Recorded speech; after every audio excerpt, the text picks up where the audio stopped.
sending people with guns. I didn't realize I was so captivating. How are you guys so deep into my content? Everyone who disagrees with me is a Nazi.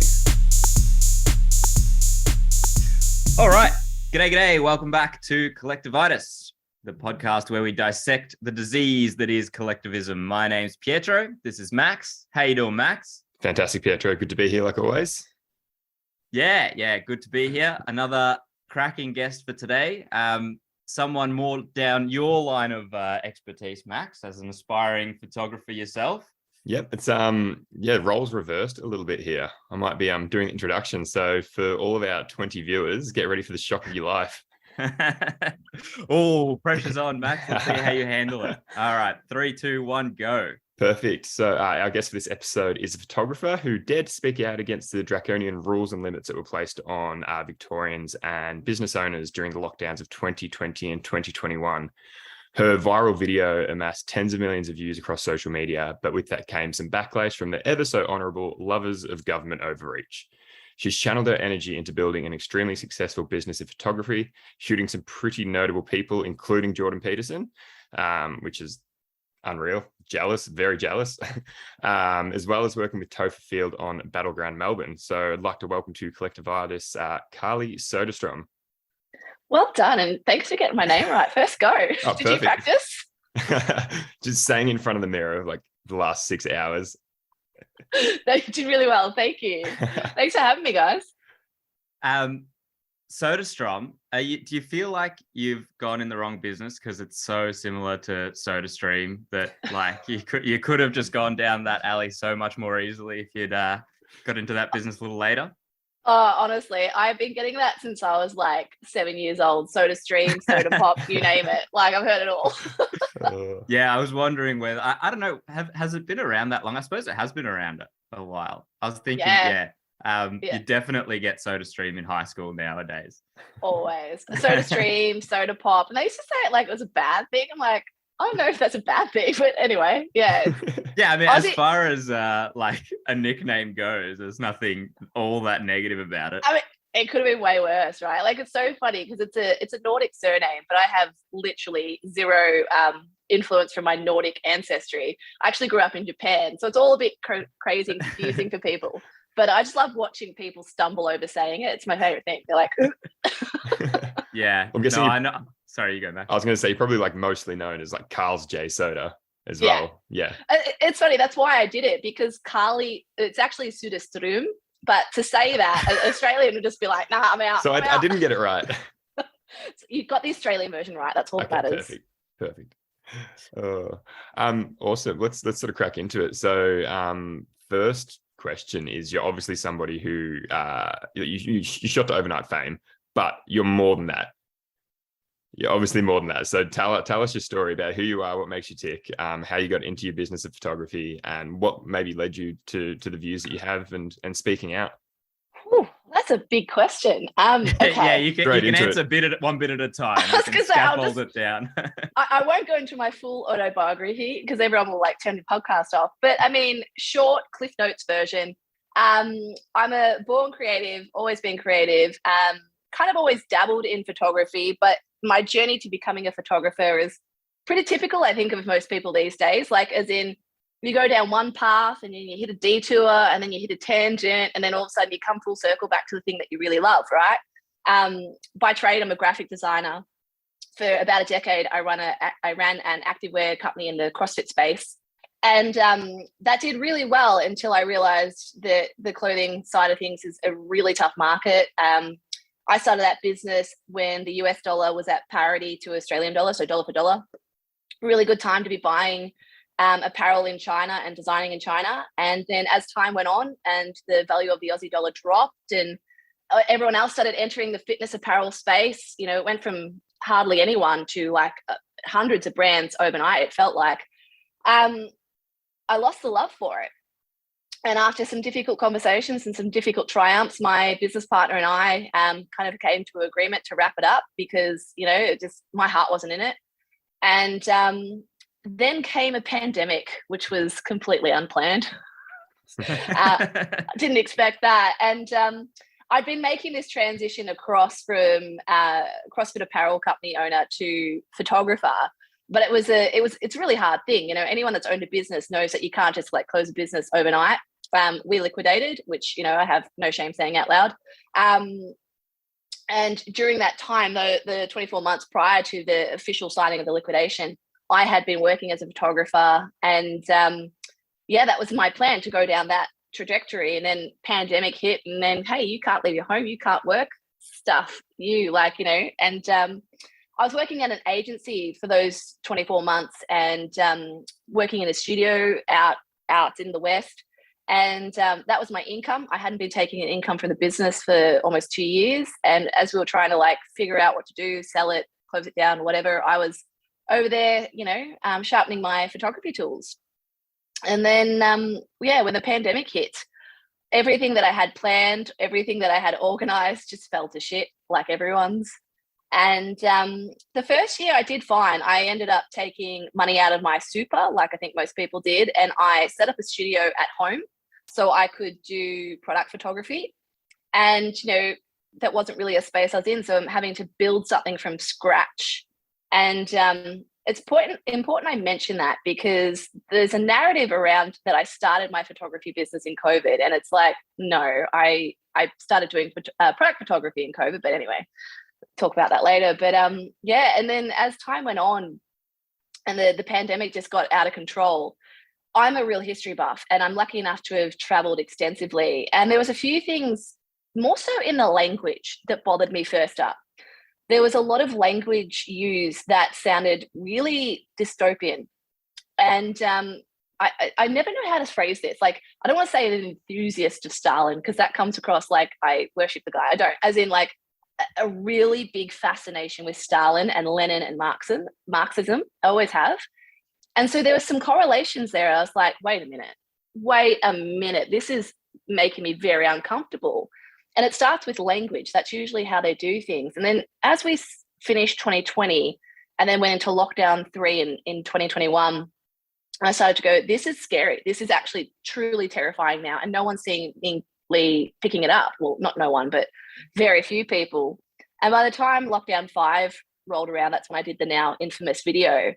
I was just absolutely beside myself that no one else was sort of like calling this out. It was just wild. So yeah, I mean, that's Cliff Notes version. I think like the language thing, certainly a lot of other people have resonated with that as well. And a lot of people have kind of like made that comparison. What were some of those language phrases or whatever that really stuck out to you, if you can remember them? Probably the cliche ones, the hyperbolic rhetoric around the reporting of the cases. That was the first one. Like every day, breaking news, this many deaths, this many cases, like that ticking time bomb kind of thing. Like, you know, it was like almost like a detonation was going to happen. That was terrifying to me. The rhetoric around like you'll die if you get this disease. But the main ones are trust the science, which anyone who's ever even dabbled in science would know the very nature of science is to like argue against it, you know, and disprove it. The other one was do your bit to save lives and save others, and you're doing this for other people. Like it just felt like emotional blackmail, and everything had this like really gaslighty tone to it. And you don't need a real good understanding of psychology to understand when you're being manipulated. And that's what I felt, you know. I've had a general dislike of the mainstream media for a very long time, just because I feel like it's garbage.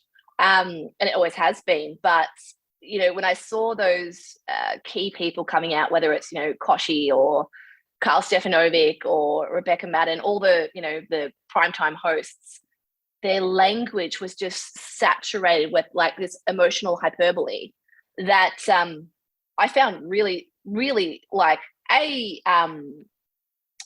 completely irrational, but also irresponsible, if that makes sense. Yeah. Carl Stefanovic's a good example of someone who's just been gaslighting everybody. Like you've seen him come out in the last week or two and, you know, start speaking out against the jabs because they're not working. And again, language, you look at the language he said. I watched that video about 7 times because I'm a little bit like, I have to fully grasp what he said. His language was, as you know, I'm I'm against any more than 2. So that, as you know, is basically putting him for, like, I've been opposed to this like the whole time. Yeah. It's like bullshit. Literally 6 months ago, you were calling us Nazis for even daring to have a conversation. Yeah, it's him trying to cover ground, I think, and protect himself a little bit. He's a very interesting example as well because, I mean, without delving too much into him, but it kind of is symptomatic of what the whole mainstream media did. He's known as this very personality type. Like, I'll say what I think, I'll say it how it is. And a lot of those personalities are. But when there was the moment where you most needed people with personality to oppose the views, all of the mainstream, if they wanted to keep their jobs, were in lockstep. And so now that he's allowed to say and be a little bit erratic and a little bit himself again, we hear a bit more of what he was. But that's kind of a reason to be super wary of the mainstream media, and also relates back to the Soviets, is that it was so uniform in this one particular issue, in this one particular moment. Like, that was scary. Yeah, and look, as someone who has a marketing background as well, it was almost like orchestrated, right? And it was to a degree. There was the powers that be, whether it was the Australian government, the CDC, World Health Organization, whoever, Fauci, they all had a narrative, and it was like basically regimented that everyone stuck to that narrative, and you weren't allowed to deviate from it, because doing so was saying that you were against it. And, I always try and play devil's advocate here, because it's really important to not get blinded with your own bias. I think a lot of it was that if they were to argue, they were worried that it would then have a lot of people who were against, and it'd be a lot harder to sort of not control people, but get people to do arguably the right thing. And I say that with inverted commas. But when you have people who then became these staunch jab advocates, whether it's, your Abby Chatfield or Jackie Felgate or, Clem Ford and all these people, you got to wonder, like, what was the incentive there? Like, it just got outrageously hyperbolic, and it became us versus them. And anyone that even opposed that discussion, anyone that even dared to ask start the conversation or ask a question, was absolutely vilified. I always wonder about those celebrities, like you talk about Abby Chatfield and Jackie Felgate. I know that they now work for mainstream media or have been involved in media. What was the incentive? What was their money behind it? Were they directly paid to promote these things, or are they all just genuinely that blinded and they actually think they were spreading the right message? Because I can't grasp people that would genuinely repeat all that without having any critical thought. No, that's a great question. I think that's a really good question. And I really want to drive this point home, because it's so easy to go down that rabbit hole of conspiracy theory, thinking everyone's just cutting all these checks from all these unknown dodgy people, right? Like, I got accused of the same thing, like, oh, she's taking checks or whatever. I fucking wish, mate. Let me tell you, I wish. Ain't no one paying me anything to say what I did. But Jackie Felgate, let's use her as a perfect example. I don't know her from a bar of soap, but I did watch her trajectory. Now, when COVID started, she was pretty much unknown. Like, she was on the news to a degree, but no one knew her as like a household name. And what she did is capitalized on whatever the current narrative was and the movement. And the movement was being absolutely terrified by this ticking time bomb of daily numbers, the daily figures. Remember when that was coming out? She was posting it on her Instagram every single day. Every day. Yeah. And she became known as the source of the numbers, right? Now, if I put my business hat on for just 2 seconds, fucking well done, right? Well done, because that is how she amassed that following. Now, what she did on the backside of that, after scaring the hell out, and the other thing is too, Jackie Felgate is particularly egregious in this fact, because she would put the daily numbers up and then she just put an emoji like face, like sorry, no one's watching this, but like shock face or like scared face, or like, it was just these like hyperbolic emotional emojis. That's it. No commentary, no context, just daily numbers and scary emoji face. And of course, everyone's sharing that, everyone's screenshotting it. And, she became like, all she was doing was screenshotting stuff from the Australian, whatever it was. What's our health body called? Whatever. Government numbers. Anyway. Yeah. So I've suppressed that name. Like, block it out of your name. all she was doing was screenshotting information that any of us could have got at any given time from a government website, but she put it on Instagram and made it simply digestible. But then on the flip side, as she came out the end of 2021 towards 2022, she stepped back from mainstream media because she had a following now. She had capitalized on COVID. And now she could go, hey guys, you like my outfit? Oh my God, use my code at checkout. And she's become a bona fide influencer from scaring the hell out of people. Now, morally, she's bankrupt, right? Like anyone who did that is an absolute piece of shit. And I'm happy I could go on the record to saying that. But you've got to ask yourself, now that she's like that disingenuous and then trying to sell clothing, makeup, health and wellness now, she's on the cover of some wellness magazine now. And I just think to myself, I'm like, you piece of trash, honestly.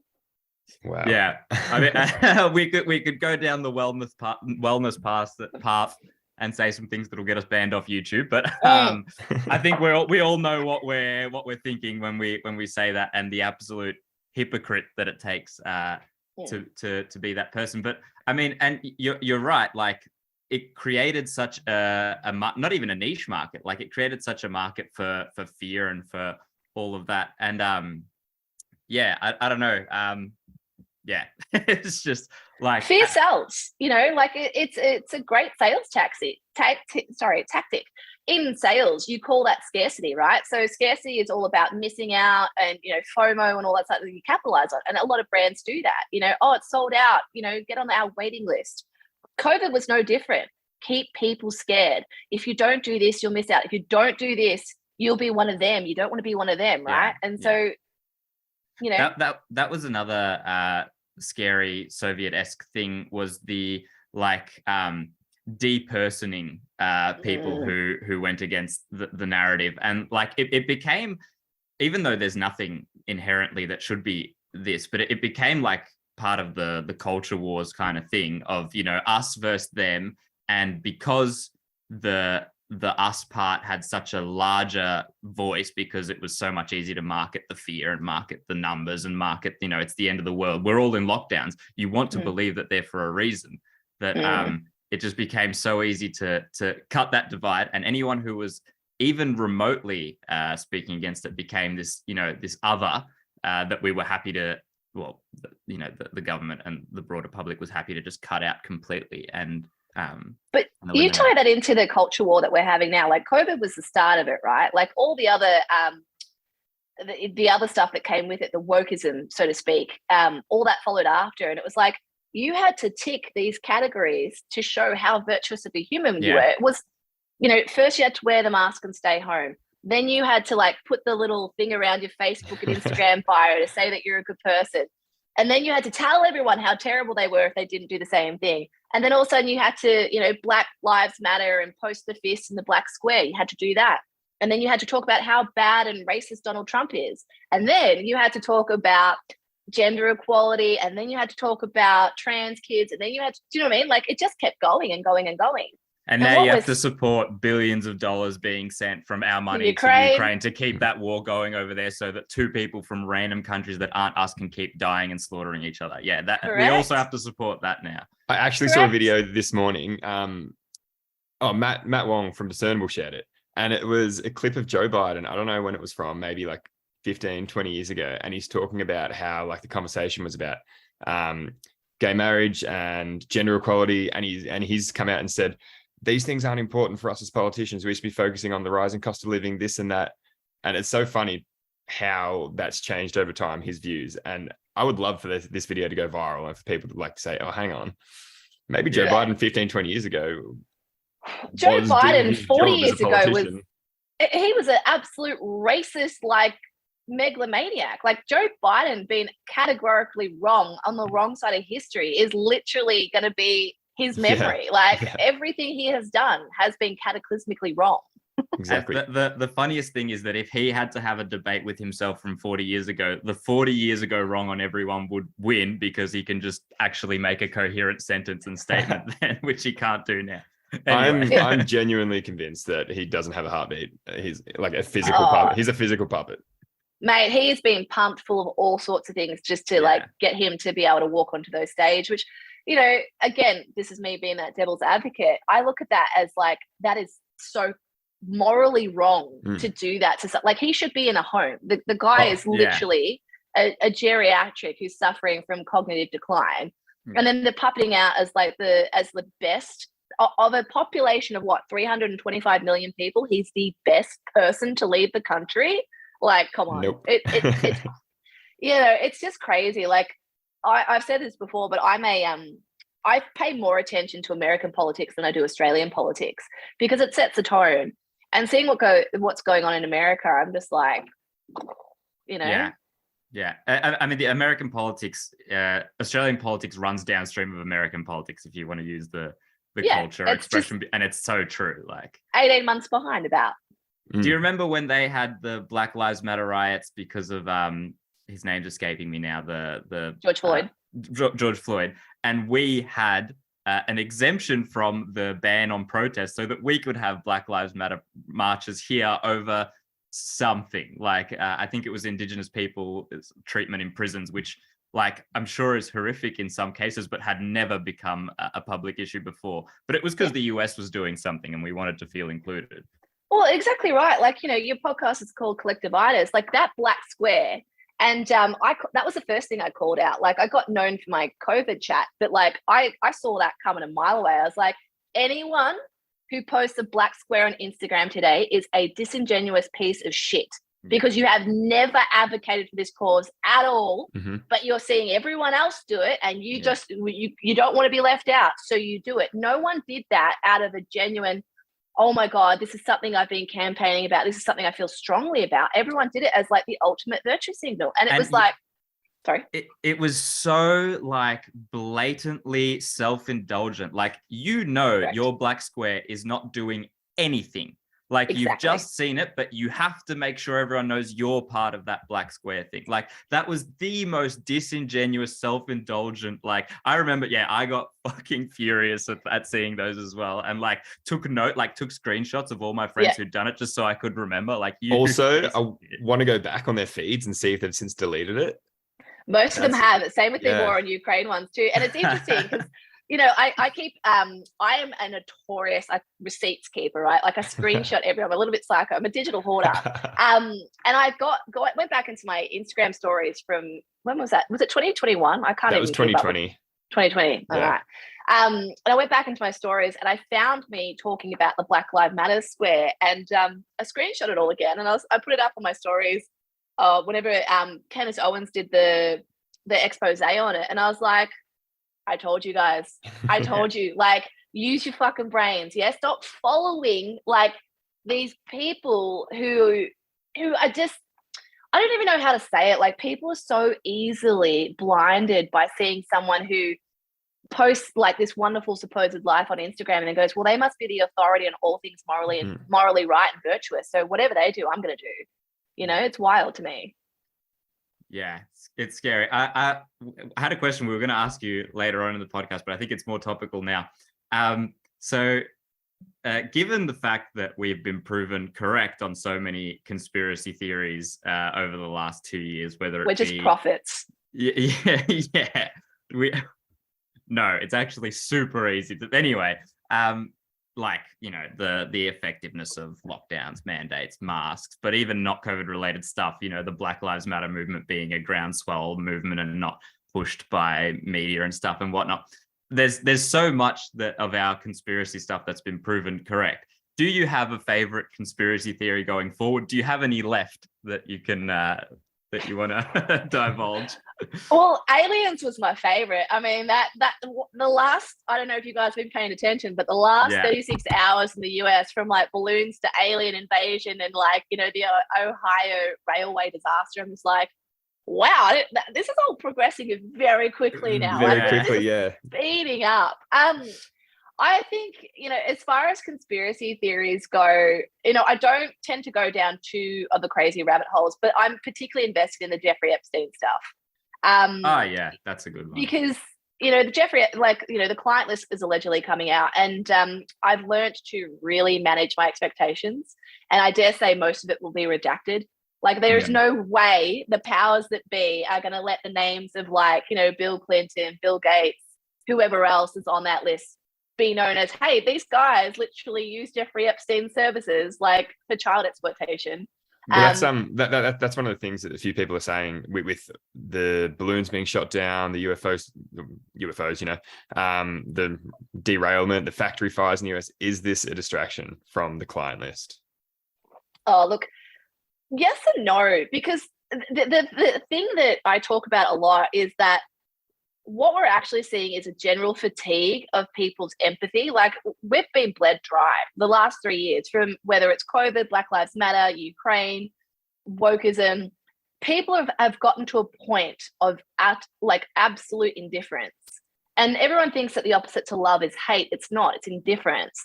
And when you have people in that state of literally genuinely just not giving a fuck anymore, that's a really dangerous place to be, because you can't cultivate empathy from indifference. And so I had this horrible fear that when that client list comes out and it's all, completely egregious, people are going to be like, yeah, so what? That's the dangerous place to be. And you've already seen that, right? Like, if the aggression in the general community is palpable, whether it's around election time or whatever. Look at social media, look at any comment thread. Someone could go on social media tomorrow and say the sky is blue. And there'll be 100 people that go, blue? Excuse me, you didn't say midnight blue. You are a racist bigot. Like, that's how crazy people are.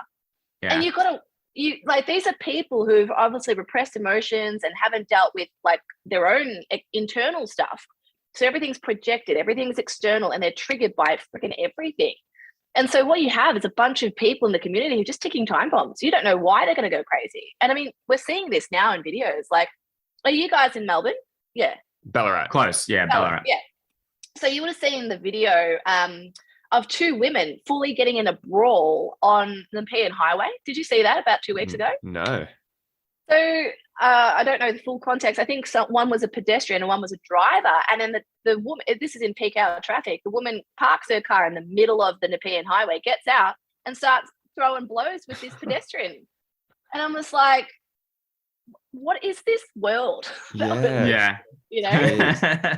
What have we come to? I think to backtrack a little bit to your earlier point, like, part of it is also the indifference comes from like the such hyperbolic nature of the 24-hour news cycle. Like, we found that even doing an episode on a particular topic, if we released it more than a couple of days after filming, it was already out of the public eye, even if it was the biggest thing in the world. Like, Jeffrey Epstein not killing himself is one of the most like mind-blowing, like, after all the accusations, after they finally arrested him, after it looked like everything was going to come down, he kills himself in the most suspicious like circumstances ever. And for a week, everyone, even like people who I would consider woke lefties on the opposite side, largely trusting everything government says, were super interested in this story and were super like non-believing of the government official narrative. Yeah. And within a week, it had to, like, the fact that it became a meme, like Epstein didn't kill himself, is the only reason it's kind of still in people's vernacular. Because if it weren't for that this is a 3-4 year old story that just nothing ever came out of. It's the same with when Ghislaine got when she got accused, not accused. I'm trying to think of the legal terms. She was convicted of trafficking children to allegedly nobody. Like, she's in prison now. Yeah, to nobody. and no one seemed to no one batted an eye. Like, this is like some high society British socialite whose dad was a piece of shit.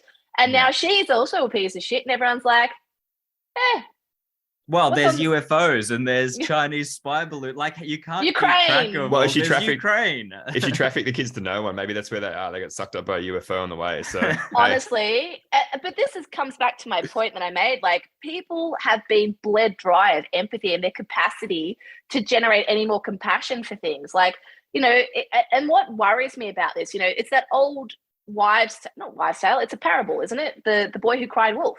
That's literally what this is. Crying wolf, and it gets to a point where people just literally don't give a fuck. Yeah, we're numb to it, and horrible things are going to happen in the future, and nobody's going to care. And I mean, the thing that concerns me, right? Like, if you look back historically in pandemics and plagues, when the Black Plague came around, when the Spanish flu came around, all these sorts of things. Now, we're never going to see that again because of the advancements of modern science and medicine.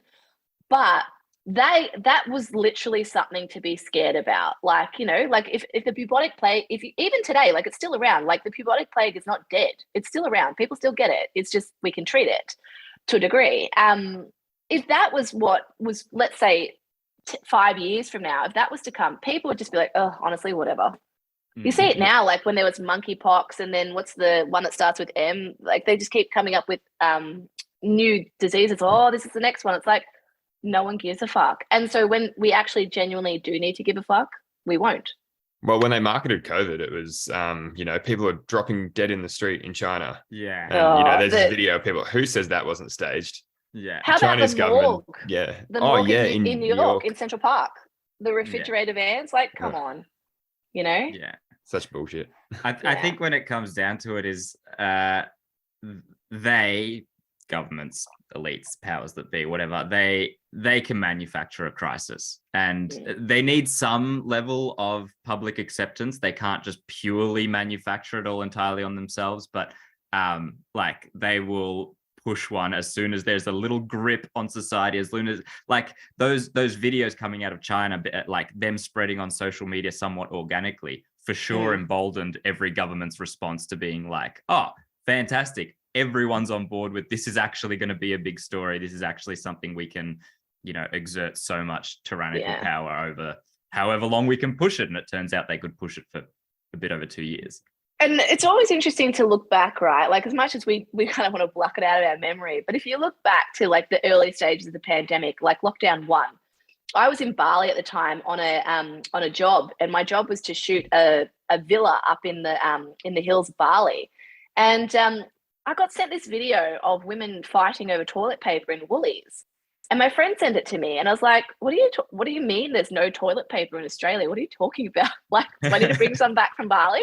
And it was all a joke. And my girlfriend and I that were there, like, we're just laughing, like, what the hell?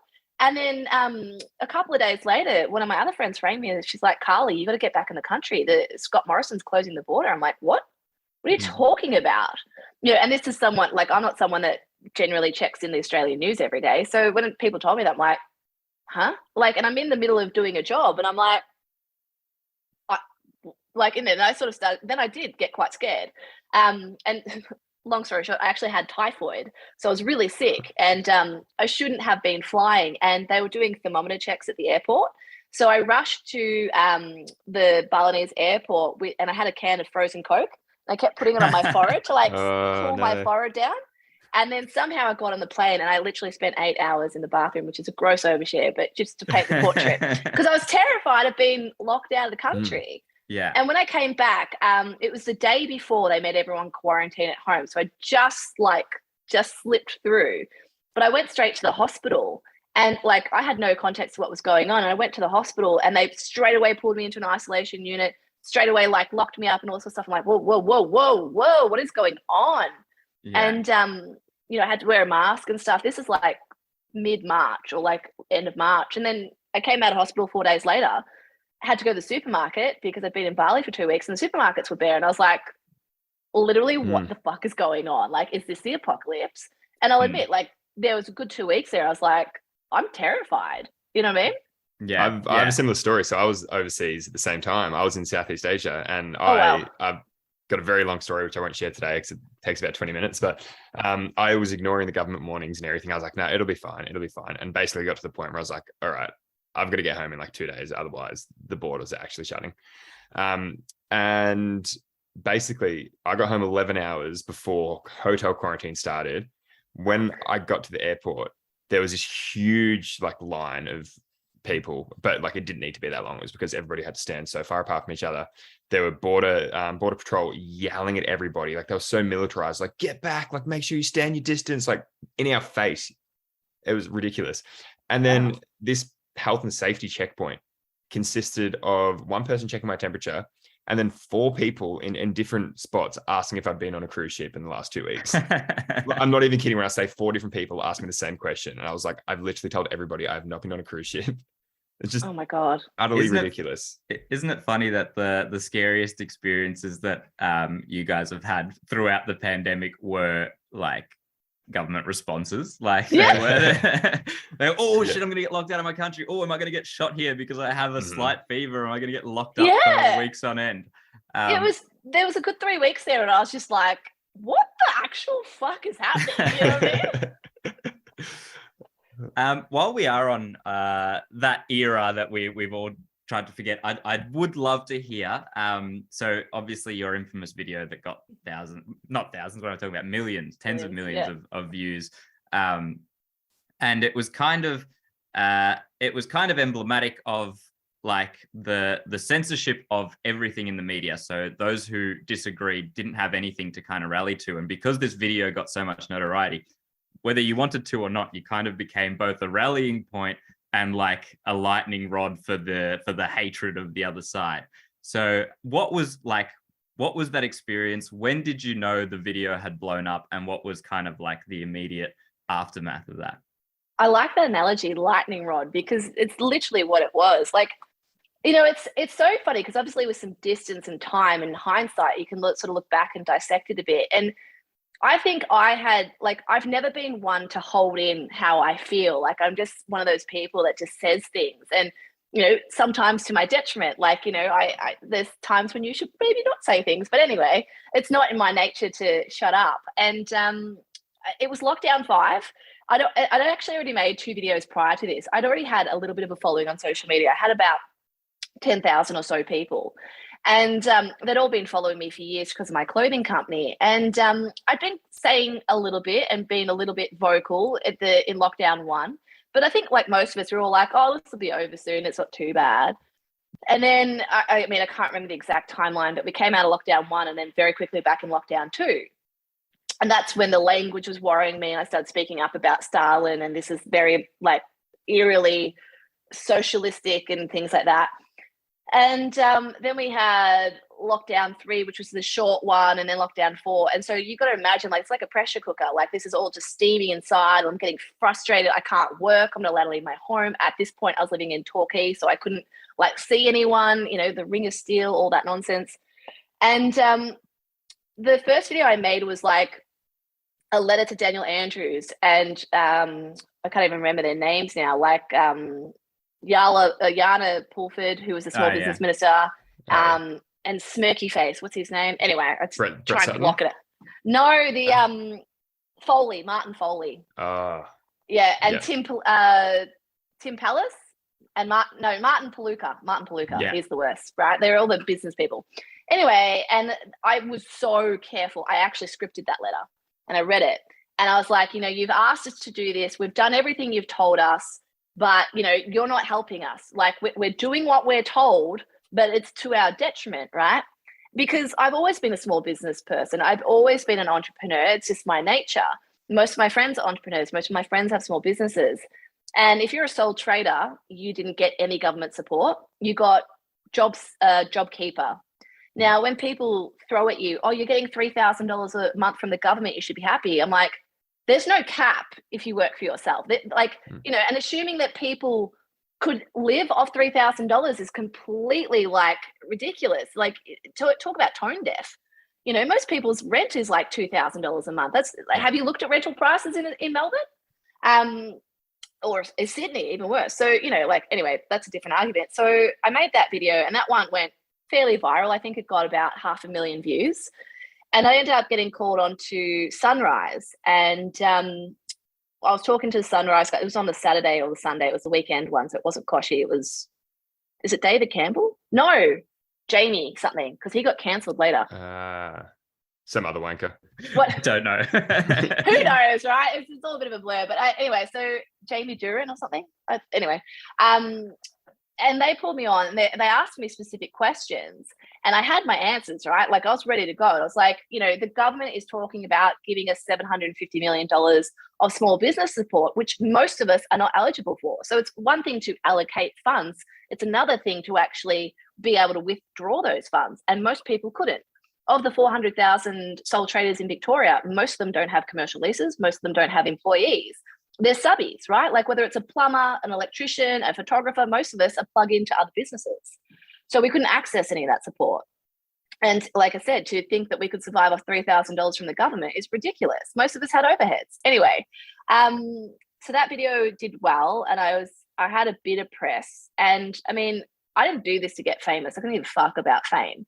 I did it because I wanted the government to listen. And I'm stupid enough to think that Daniel Andrews would be like, she's making a lot of noise, this chick. How do we shut her up? And he did.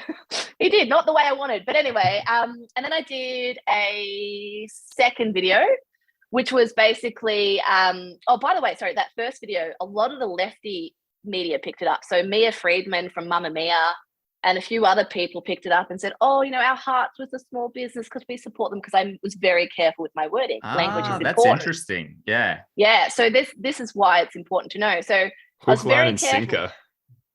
You got the lefty crowd in.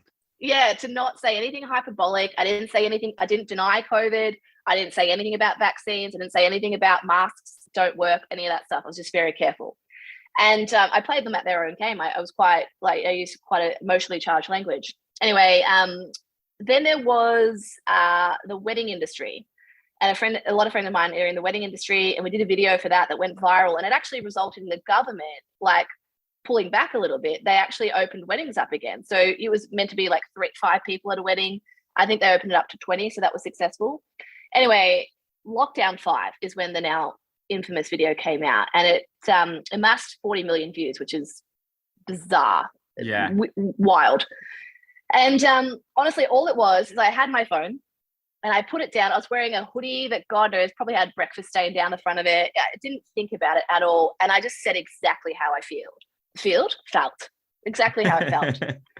And it came from the heart. There was no script. I wasn't trying to do anything. And I think that's the only reason it went viral, is because I said how people felt. Like, you know, I articulated it. And regards to it going viral, I kind of like put it up there, and I, like, you know, 10,000 followers, I've got to get a couple of thousand views. And then I think I was so angry. I had to go for a walk or something. I was just like irate, because we were going to lockdown at 8:00 that night or something. And I came back and looked at my phone, and you know when something's going viral, when you open up Instagram and it says 100, 100, 100, and you're refreshing it and it says 100, 100, 100, because that's the most it will tell you. So 100 likes, 100 comments, 100 follows. And I was like, uh-oh. What have I done? Exactly. I was like, uh-oh. And, you know, and then I just kept watching it every hour or so. And I was like, holy fuck, this is going everywhere. And then I watched the video a couple of times myself to be like, did I say anything bad in this? I was like, no, I think I said the right thing. So it was fine, because a lot of people asked me, they're like, oh, did you think about deleting it? And I was like, I did. I rewatched it to make sure I didn't say anything stupid. And I was like, no, that's how I feel. Fuck this. And I think it was within 24 hours, it was over 1 million. It was wild. And then within about 4 or 5 days, it was proper viral, as in like worldwide. You know, I had people like American celebrities sharing it, you know, like it was wild where these people were coming from. And then I was getting DMs, right? So these people were messaging me. I cannot tell you how many celebrities and public figures and journalists messaged me. Like, the funny thing is, I can go back and read all their messages. They're all sitting there, you know. So, all these people. What did they say? Were they supportive or? Yeah, we support you. Like, my heart's breaking. Thank you for speaking up. Thank you for saying how I feel. Like, it was just genuine support. Yeah. I hadn't at this point copped any hate. It was just genuine support. There was a lot of people who gave me that passive aggressive, I know it's hard, but you're doing the right thing to save other people. So I've got a lot of that, but no hate per se. And then again, I did another round of media stuff, and it was interesting because they asked me, like Rebecca Madden, like I take particular, like I want to point her out because she had me on. She's like, Carly, you know, everyone sent me your video and they're like, you have to talk to this girl. So I thought it was really important to get you on. I'm like, I'm sure you did, Rebecca. I'm sure you did. Anyway, she was trying so hard to bait me to say the wrong thing, to see if I was an anti-vaxxer or a COVID denier. And if you go and watch that interview, she keeps saying like, but you don't think that COVID's not real, right? Like it's not that you don't believe that COVID's a thing. I was like, no, Rebecca, that is not what I'm saying at all. If we could get back to the discussion where I very clearly confirmed that I believe that COVID is a real thing. And then she says something else and she's like, but So are you saying you're anti the vaccine? And I said, I think I've made myself very clear on this front, Rebecca. I don't know why I need to repeat myself again. I have said this, and it actually got chopped. A lot of that got chopped. Yeah, nice. But I feel it. Perfect. Nice. It's one of those things you could say 99% of the right things, but if you just slipped up one tiny crack, they would have jumped on that, and that would have been front page news. Yeah, they were trying really hard. So, and the support was there. And then, long story short, because I refused to say the certain things like, get vaccinated, wear your mask, stay home, do the right thing, Black Lives Matter, blah, blah, blah. I didn't say any of that stuff. People started to dissect who I was. Like, who the fuck is this girl? Who is she? And as they do, they dig. They dig. And I have an ex-business partner who put up a video, and he addressed me as if he didn't know who I was. And he's like, there's this video of this chick, Carly Söderström, and I've looked into her completely innocently because I'm a moral citizen. And it so happens she has a liquidated company. And oh my goodness, if I look into this a little bit more, and somehow I have the balance sheet, somehow I have private and confidential information, but I don't know her. I've never met her. Turns out you're a business partner in the exact business that you're talking about, but hey, don't give people context, right? And the funny thing is, anyone who had Googled his name and my name would have seen we were business partners, but don't let facts get in the way of a good story. And he then went on to say, Black Lives Matter, always was, always will be, get vaccinated. I kid you not, he did a dance where he's got a Band-Aid on his arm to Jay-Z, like H to the years old. He's like dancing about having the vaccine and telling everyone how amazing it was. And Clem Ford comment on it. She's like, it's the best kind of flex. And I was like, this is wild. Yeah. I can't imagine the rage like boiling inside you, like fucking using an attack on you to get his 15 minutes of fame and and he did. He got like 20,000 followers out of it. And the funny thing is, like, I want to be careful what I'm saying, but like, he didn't have any reach before that. So bless his cotton socks, he still needed me to help him get that reach. I'm sure deep down that kind of grinds his gears a little bit. But honestly though, like, respect to you, because he helped me get a lot of business. So that infamy actually was the best thing that happened to me. So I'm grateful in a weird way, not to be facetious, but I did see him the other day, a couple of months ago, walking, and I was like, I just want to say thank you. I really appreciate what you did. What did he say? Nothing. That's all these cowards do. They can't say anything to your face, can they? They're all bark on Instagram. That's about it. But the interesting thing that came, like, right after he did that video, everyone shared it, and then I was painted as this con woman, and it was bizarre, right? Because this all happened in like 5 days. This was all very quick. And whilst I'm like talking to whether it's Channel 7 or Channel 9 or whatever, I couldn't keep it up of everything else that's going on. And people are dissecting me. They're like, oh, she drives a luxury car. If she's struggling so much, she should sell her luxury car. I'm like, it's a fucking Jeep, mate. And it's like 6 years old. If that's luxury, Jesus, you know what I mean? And they're talking about me being this con woman. And there is a guy who had started a GoFundMe, and he called it like Carl J. Soda Support Fund or whatever. And people were just like throwing money into it. And the weird thing is, I don't know this man. I've never met this man. And he was messaging me. He was in my DMs. And so I was looking at him, and I do honestly believe he thought he was doing a good thing. I don't want to say anything bad about him at all, but I do think he kind of was blindsided by just how much things were blowing up, because all of a sudden people are messaging him and talking to him, and he's getting a little bit of a taste of fame and getting followers and stuff like this. And I actually messaged him, and again, I keep all the receipts. I'm like, please turn it off. That's enough. Like, enough. I don't need any more. Like, stop. Because and also, you don't want somebody representing you if you don't know them. Like, he can't be a spokesperson for you. You'd say the wrong things. And GoFundMe is the quintessential way for people to send hate at you, because it's like you're asking for money. And, I did not ask anyone for money, not in that video, not on any of the TV shows. I never said that. All I said is I want to be able to work. Let me work is what I said.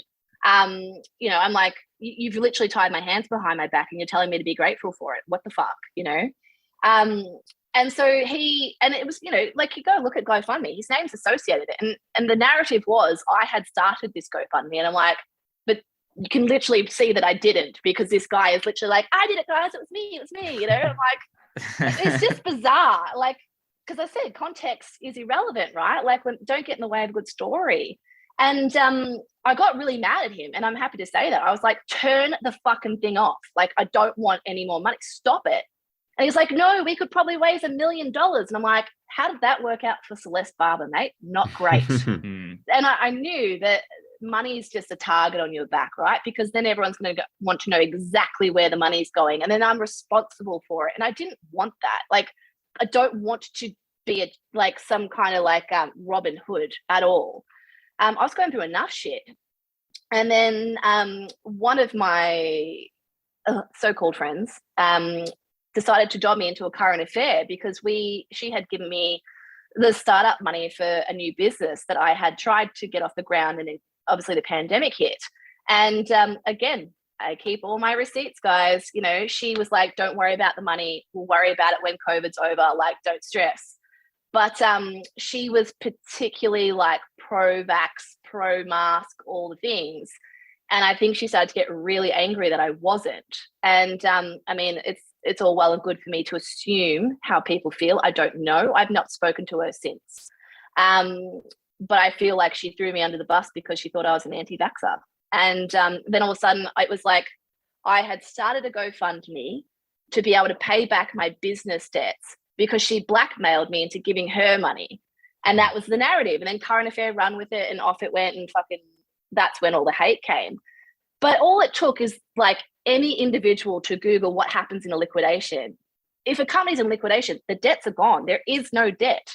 So that narrative got destroyed immediately, but that doesn't matter, you know? And we talk about this collectivism, right? Like, I went from being like this beacon of, like, I don't want to say hope, it wasn't hope, this like spokesperson that everyone was like attaching to being like, you know, scapegoat number one. And the hate, man, like, oh, I don't want to talk about the hate, but it was extreme.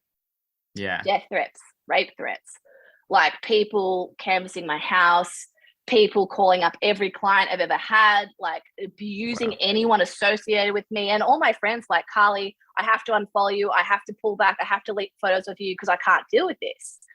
And, you know, and I remember sitting there going, wow, like I'm being depersoned. I'm literally being pushed into exile because I won't say the thing that they want me to say, which is get vaccinated, wear your mask, stay home. Government is right. Like, and I refuse. And to this day, I will not do it. And it was just wild, the conversation around it. And like my ex-business partner, he had a boost in his profile, like I said about Jackie Felgate. And, you know, I'm not going to say his name, but go look at his profile. It's all wokeism, all of it. It's just capitalizing on this movement to get his public figure out there, right?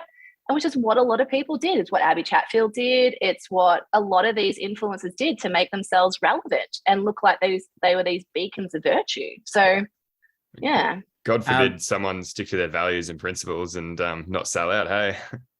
Do you know what's interesting is my old brand was called Renegade. Like, it's literally who I am. It's in my blood. And if you know me from high school, from primary school, from uni, from now, I kind of lean into my black sheep personality. I always have. I've never been one to follow what everyone else is doing. And I'm also someone that doesn't sugarcoat things. So like, I'm pretty consistent.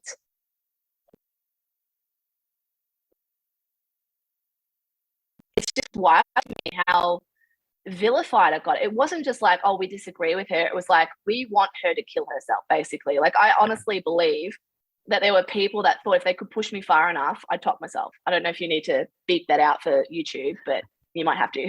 We'll find out. One of our goals is to be censored, so we'll find out. I was going to say, I don't think you're allowed to say the S word. Yeah. So sorry, just to backtrack a little bit, something that I wanted to ask your thoughts on. Tim Pool, who does a really big podcast in the US, you probably know. He talks quite often, but he talked most recently one time, and it kind of struck me about how like the most difficult thing about fame or, notoriety or having a public persona that very quickly rises is that you very quickly find out that a lot of the people around you are actually really horrible. And that was something that he discusses about, because you very quickly find out that people who you had thought were your friends suddenly start either trying to find a way to grasp a piece of what you've got in a really like narcissistic and savage almost manner. Is that true? And I suspect you've already mentioned a couple of times, but how true is that, I guess? Very true. And I mean, even prior to this time in COVID, when I had my clothing company, it was in CrossFit, right? So it's very niche. And as my company started to take off, the amount of hangers on I had, the amount of people who just wanted to be there, from whether it was access to the athletes, like the stars of CrossFit, or the free clothes or the free travel. And because I was quite young, I used to have to travel interstate all the time. And I didn't want to do it on my own. So I'd pay for my friends to go. I paid for a girlfriend and I to go to Broome for a week. I paid for, most of it. And I was like, let's just go. And, I paid for a lot of things just because, I wanted to have someone else with me. But then when that dries up, you see very quickly how people go, oh, I don't like you, or I'm not your friend anymore. I even had an ex-employee of mine who told me, after taking almost $3,000 worth of clothes over 12 months, that, that I gifted, she didn't take, just to reiterate that point, but there's no value in those clothes. She didn't want them anyway. I'm like, yet you wear them every day. It's just these things, right? Like when the tap turns off, you see that negative side of people. And in response to the COVID thing, I had a lot of people from early days who had been following me for years be like, Carly, why are you doing this? Don't do that. Like, you're an idiot. You're smarter than this. We know you're not this person. And for the record, I still haven't talked about the vaccines on my Instagram. I've never said don't get it, do get it, nothing, but that was the narrative that was drawn. And on the flip side, after the video, after the backlash, after all the cancelling and the hate and all that sort of stuff, most of my friends were silent. I would say 99% of them. As a matter of fact, the people that got me through that, the people that stood by me, were total strangers. Yeah. And I have had, it's been 18 months or so, almost 2 years, the amount of friends who have come crawling back and they're like, I'm sorry I wasn't there for you. And, I'm not one to hold grudges, but my response is always, I respect that it would have been difficult to admit that you're wrong, but I hope you can respect that there's no place for you in my life. Yeah. Ever again. It's like a very somber sort of satisfaction of thanks, I'm right, but actually there's nothing left here. Like, yeah. And you can't be certain they're now being genuine. They could still be being ingenuine. They're just personal gain. They say, oh, okay, Carly isn't a crazy cooker like I thought. Maybe I can gain some more from being her friend again. I've had quite a few of it. I really have. I've had a lot of people in my DMs say, I'm sorry I was so quick to judge you. I'm sorry I jumped on that. I've been following you for 12 months now, and you've proved me wrong, basically. And I'm like, yeah, because you were so quick to believe what other people told you. Mm-hmm. You couldn't be discerning, which is crazy. Like, a good point of this is like, if you have 3 friends, right? You're all good friends, but then 2 of those friends have a falling out. One of those friends is going to try and make you choose sides and defriend the other one. The one that tries to make you defriend the other friend, is the one you got to get rid of. Yeah. Because you should never be trying to make people choose who they're friends with. Like, I'm happy to say that if I had 2 friends and they had falling out, I'd still be friends with both of them. Just don't go to the same lunch. Do you know what I mean? Like, no one tells me who I should be friends with. No one tells me what I should be thinking. But apparently that is not the norm. Like, do you know what I mean? People just fall into this collective thinking, and it's crazy to me. We're close to the hour mark, so if we've got 1 or 2 more questions, or go on. Well, I was just going to say, talking about the negativity from the viral video, from my view, you've channeled that into positivity. You've channeled your energy into building a very successful business. I would love to hear about the experience. 1, how it came about. 2, what it was like meeting Jordan Peterson. Did you get to meet him very much? Did you get much of a chat with him? Awesome. I did. Yeah, no, it's good. And I like to show people, like, I would like to think out of all of this that I could be a really good example of, I got cancelled, hated on, whatever on the internet, but it didn't overall impact me. It was a tough time, but I came through unscathed, you know. Like, I think the reason a lot of people don't speak up and don't say anything is because they're worried about what happened to me. And I think they tried to make an example of me for that. Like, we will destroy your life. We'll take everything of value away from you and you'll be done. And I was like, no, you can't. I decide. You don't get to decide that. And I think 2022, I had a point to prove. I was like, all right, I'm literally starting with nothing. I've been in lockdown for 2 years. I closed my company down just before the pandemic. Got no money in the bank, nothing. Watch me. And I did. You know, I went out. I like just bolted from the gates, basically. I was like, fucking, you know, crack my fingers, off we go. And straight away, I set up retainers. I built big relationships, you know, and my whole thing in business and, you know, a bit of a hallmark of mine is give before you take. I always show how I can provide value before, you know, I try and invoice anyone. And it's the 1%ers that compound over time. And just in doing that, so many people were like, yes, your tenacity, your approach, the way you carry yourself, like, you know, I'm going to refer you on. And anyone in a service-based business knows that referrals are the biggest source of income. So, you know, being able to do that. And then I have enough gumption to be able to just ask people questions, right? And I knew Jordan was coming.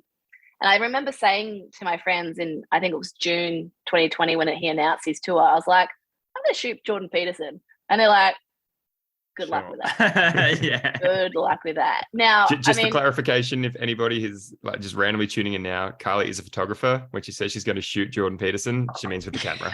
Correct. I have to stipulate that. Yes, I would take his photograph, you could say. And it was like, all right, like, you know, and I don't have any, like, people seem to think I have these networks and these back doors. It's not the case. And like, anyone who's worked in media or around public figures know it is gate kept. Like, these people do not let outsiders in. It is very difficult. So it's not like I just like waltz in. I'm like, hey, you know. So I set up a bit of a plan, and you know, I struggled to find out who to contact because, again, very close-lipped. And Jordan, you know, he's a polarizing figure, so naturally there's a lot more security around him than you might imagine. And I just kept looking, and then eventually I found his podcast producer. And then I don't want to give away my secrets, but I found who the podcast producer follows on Instagram. And I went through those one by one, all 1,000 of them. And then I found the social media content creator. And then I clicked on that and I sent them a message and I didn't hear back for weeks. And I was like, damn it. All right, I'll try again. Went on LinkedIn, went on Facebook, all the things, right? And then one day I woke up and I got a response from my Instagram DM about 6 weeks later. And it was like, hey, Carly, your work's amazing. Like, it's going to be Jordan's biggest show. This could actually be really good. Let me put you in touch with his assistant. So then I got, again, they didn't give me the contact details. They're like, I'll put you in touch. It's very much controlled. I got put in touch with Jordan's assistant, who's also named Jordan. And from there, I just went back and forth. And he's like, you know, send me your pitch. Tell me what you're going to do. And I was like, all right. So I pitched together like my plan and what I wanted to do. And they came back and said, done.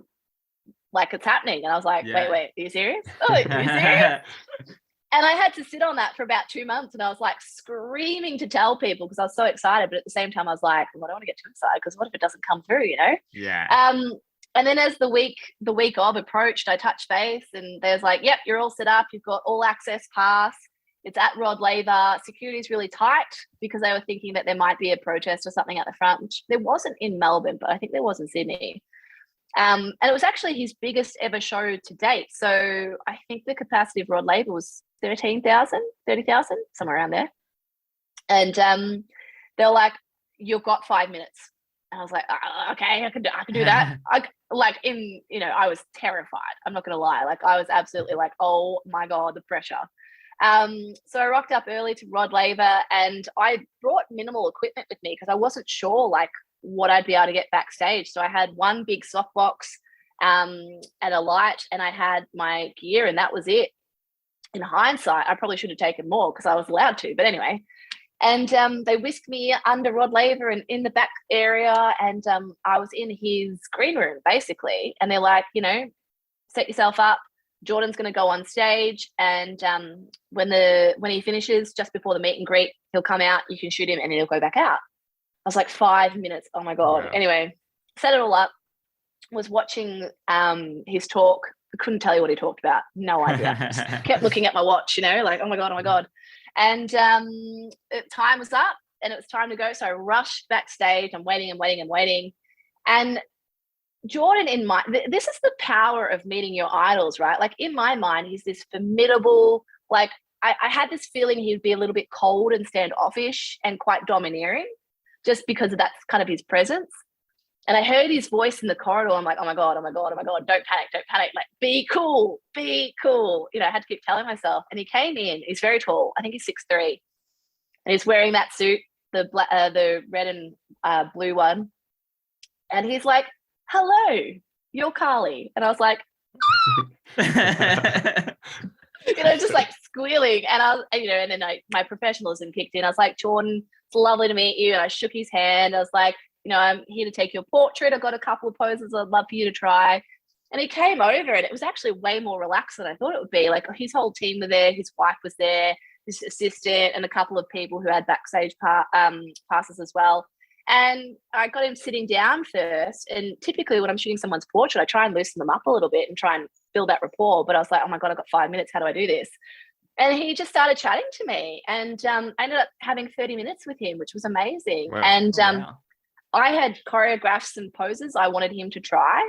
And then because I had a little bit more time, I was like, let's be a little bit more arty. And, I got him to stand up, and I did those really cool shaded portraits of him and stuff. And I said to him, like, Jordan, we never see you smile. Can I have a smile? And he smiled, and like, he smiles bad. He was like, and I laughed, and I was like, oh no, smile bad, don't smile. And then he genuinely laughed. And that's when I got that photo of him with his hand under his chin where he's laughing. And that's now his profile picture on everything, on YouTube, Instagram, LinkedIn. And at the end of it, he said to me, he goes, it's such an honor for you to take my portrait. Thank you so much. And he said, with the way you commanded this room, you're going to go really far. And I was just like, that's awesome. Even though, like, he's gone. Even though he seems like, obviously from the outside, like a respectable person, you just think that, like, celebrity would kick in, he'd walk in, be like, okay, you're the photographer. Let's just get this over and done with. I've got to be somewhere. That's 30, exactly 30 what I expected. Minutes. Wow. And he was so gentle, like, very softly spoken. Like, he shook my hand quite like a strong handshake. But as far as his presence was very, very, like, I get the feeling that he's quite an emotional person. I mean, I know he is emotional, but very soft, very well spoken. And it's interesting because now there's all this narrative around him about being a misogynist and sexist, and he's the worst thing ever. And I'm like, does anyone realize that just some young Aussie chick took his fucking portrait? Like, so much for misogynist, you know what I mean? He gave me a big break. So, yeah, I think it's a cool story. And he had time to, like, even pep you up a little bit, knowing the power that he has, like, being aware of the fact that, his words hold so much weight to someone who's just, a fan of his. He still gave you that. Well, I didn't plan to ask him for a selfie because I was like, try and be responsible. And I was, as much as I wanted one, I was like, don't, be cool, Carly, be cool. And I had to keep saying that to my head, like, don't fan him, don't fangirl him. And at the end, I was like, Jordan, thank you so much. I really appreciate this. I'm really happy. He's like, we should get a picture. And I was like, we should. We should. And then I'm like holding my phone up and we're getting a selfie. And he knows what he's doing. And like, he smoldered in that photo. I was like, oh, damn, all right. So yeah, it was a very cool thing. And it was a very cool way to end 2020 because, like, I think anyone who had any doubts about my integrity and, me being a con woman and all this sort of shit was probably like, all right, all right, so, and if they still hating on me, well, fuck, what can you do? Yeah. Well, I mean, he brings so much legitimacy just by who he is.